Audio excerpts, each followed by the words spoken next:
ஏன் கூப்பிட்டேன் அம்மாவை? 18 வயசாச்சு, இப்போ இன்னும் பால்குடி மறக்கலையா? அதில் மங்களை கட்டவணும்னு சொல்லியிருக்கு.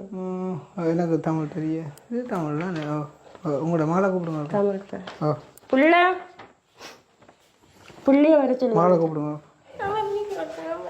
புண்ணி எடுக்க மாட்டேனப்பா, நான் சொல்லுவேன். தம்பி அவ தன்னை வீடியோ விளையாட காட்ட வேண்டாமன்றா. அப்போ ஓடியோவில் காட்டுவோம் உங்களை.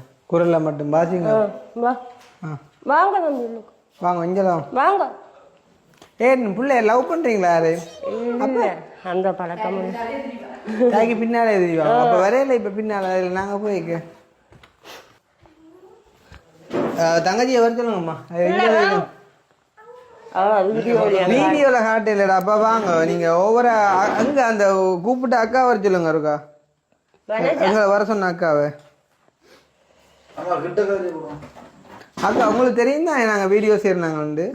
அப்போ அப்போ பிள்ளை இப்படி நடிச்சிட்டு இருந்தால் நான் கோபம் வந்துடுமாக்கா. உங்களுக்கு தெரியும் தானே எத்தனை பிள்ளைகளோட நாங்கள் எவ்வளோ நாங்கள் என்ன என்னது கேட்குறோம் உங்களுக்கு கஷ்டம் வேண்டாமா? இப்போ நீங்கள் கதைக்கிறத விட பிள்ளைகள் கதைக்கிறதா நாங்கள் உங்களுக்கு கூட ஹெல்ப் கொண்டு வரோம்.